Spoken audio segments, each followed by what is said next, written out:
What's up, everybody? Welcome back to my channel, and if you're new here, just welcome. My name is Gemma Jade, and I do hot mess recovery on this channel, but I also cover a lot of true crime and I do paranormal stories. So, going in the vein of October and with horror movies playing in marathons on almost every other channel, and with literally thousands of ghost stories being told and shown on YouTube, I wanted to get into the Halloween spirit. I want to have a little fun. I know my hair is crazy. Just try to ignore that thing. I don't know. It's one of those days, guys. It's Sunday fun day at my house, but it is dreary and like muggy from a little bit of rain that we got here in good old dirty Jersey. So, yeah, I need an escape from the reality that is my reality right now, because you guys know what I'm going through, and from the horrible reality of researching all of these cases, these people, the things that these people in the true crime cases I cover go through. With that note, I want to say quickly, I just put out part 1 of the Aaron Gillern case, his disappearance, guys. Please check that out. Be sure to give it a thumbs up. Let me know in the comments what you think. Part 2 will be out sometime this week, Saturday at the latest. The story I'm going to cover today is one that I read online years ago, and it always stuck with me. I don't know what it is about it. It's just like, it's creepy. It's not scary. It's not terrifying. It's just one of those super creepy stories. At least in my opinion. You guys can let me know what you think. If you don't like it, please be polite. Keep in mind that it's an urban legend and they have a tendency to change, depend on who's telling the story, where you're located. They're all different urban legends. I want to cover some more urban legends, especially this month for Halloween. So just keep in mind that if you've heard the story before, it may be a little bit different than what you've heard, because again, urban legends are like playing that game telephone, right? That's why they're legends. Also, take this as a cautionary tale as to why you should never play with a Ouija board. My subscribers, a lot of you are here for addiction and recovery, but I think a lot of you also are interested in the paranormal. At least most of you that I've spoken to have some form of interest in it. So we should already know as adults that we don't play with the Ouija board. But this story is about 3 young girls who do not know that they shouldn't be playing with the Ouija board. So, I know I'm uploading this during the day, but if you want to save it for the night, snuggle up, turn off the lights, pop in your headphones, and listen to the sound of my voice as I tell you the story of the unborn child. This story is about a group of 3 young 12-year-old girls who were very interested in the paranormal, especially the Ouija board. They would get together almost every day after school and go to one or the other's house to sit and play with the Ouija board. Most of the time they just messed around. One of them would move it and the other one would be like, "You moved it," and they're like, no, I didn't. Every once in a while it would also move on its own. They had a lot of fun with it. It never scared them. After all, the Ouija board is made by Parker Brothers and sold as a board game, right? So what's the harm in that? No doubt these young girls had no idea that the Ouija board can open up a portal to let in any spirits, benevolent and malevolent, good, bad, angelic, or demonic. They had no idea what they were dealing with. So as I said, the girls would sit for hours each day just having fun with it, moving around the planchette and trying to get answers to their questions. Which boy in school likes me? Who will I marry? Will I be rich? I remember doing that as a child too. Each one was probably thinking the other was moving the planchette but never saying anything, just for the thrill of it, for the scare. Because when you're using a Ouija board, after all, it's the thrill of the movement of the planchette, and to know that you're not the one moving it. That's the whole point, right? That's what it's all about, after all. So instead of voicing their suspicions, the girls giggled wildly when the planchette would move, just enjoying the exhilarating feeling that they got from playing with this mystical board, from diving into the paranormal and the unknown. They really hoped that one day they would contact a spirit, they would encounter another world or an alternate dimension, whatever the Ouija board brings us into. They could also encounter the portal to hell, but I don't think these girls knew that. Oh, the thrill of it all. Until one day. One day, the girls came upon a very different spirit. When they asked if anyone was there, the planchette moved very slowly to the word spelled out, yes.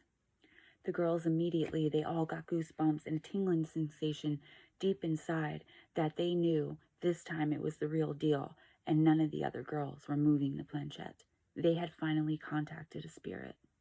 Something inside just told them that this was true, that nobody else was moving the planchette.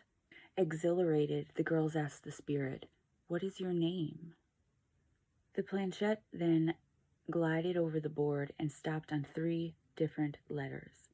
A, N, A, to spell out the word, the name, Anna. They next asked how old the spirit who called herself Anna was, but they never got an answer to this question, so they just moved forward. The legend goes that, and the details are very scarce on this, because really, how will we know? But the legend is the girls were actually speaking to an unborn baby. A child that was to be born, as she explained through the movement of the planchette with the girl's fingers placed lightly on it. She was going to be born in a few months. The girls were so fascinated by this, and they began running home from school, contacting Anna every single day. They would go to the one girl's house and toss their bicycles on the front lawn and run in to immediately speak with Anna. And it seemed that Anna loved speaking to them just as much right back. Oh, the thrill of it all. It was almost like an obsession or a compulsion, an addiction, if you will. The girls loved Anna immediately, and they called her their angel. They began to actually care for and feel protective over this unborn child. The girls asked many questions, wanting to know everything they could about their new friend. After they had spoken to Anna so much, it was kind of like she was a part of their friend group. Perhaps they imagined that she was a girl just like them, only a bit younger, who went to a different school, that they spoke to on the phone sometimes. It all became so real. Whatever it was, it seemed that Anna loved them just as much because she answered almost all of their questions without hesitation. She told the girls the name of her future parents, where they lived. She even told them which hospital she was set to be born at, and she even gave her mother's due date, her birth date. It had only been about a month or so when the girls raced home after school to speak to Anna. They tossed their jackets and book bags on the floor and ran to the Ouija board, giggling and so excited to speak to their new friend. They put their hands on the planchette. "Anna, are you there?" But they got no response. They didn't even get the intuitive feeling that their Anna was with them. All they felt was that emptiness you feel when you are looking so forward to something only to end up grossly disappointed in the end. The girls even cried. Why didn't Anna want to talk to them anymore? Had they said something wrong? She didn't want to be their friend anymore. Why? Why didn't she want to be their friend? What had they done wrong? The girls were devastated at the loss of contact with Anna, and they tried every single day for weeks and weeks to contact her, but to no avail. Then the day came when Anna had told them that she would be born, and the girls were determined this time to get to the bottom of what had happened to their friend. Had they scared her away? What happened? The girls sat down at the table, put their fingers on the planchette, and called for Anna. "Anna, are you there? What happened? What did we do? Why don't you speak to us anymore? Why don't you want to be our friend?" As they had their fingers on the planchette, they had a feeling it was going to be just like every other time, but they couldn't shake that little glimmer of hope that maybe their friend would come back to them today, on this day, the day she was to be born. They all had previously vowed to seek Anna out when she was born and somehow end up being her babysitter. Even though she wouldn't remember them, they would remember her, and that way they can continue to protect her in real life, as they felt she was their angel and they were to protect her in her spirit life as she contacted them and became friendly through the Ouija board. Who better to keep an eye on her in real life? Silent, one of the girls finally asked, "Anna, are you there?" The girls could hardly contain their excitement as they looked at one another with looks of happiness and triumph as the planchette started to move. It moved to the word, yes.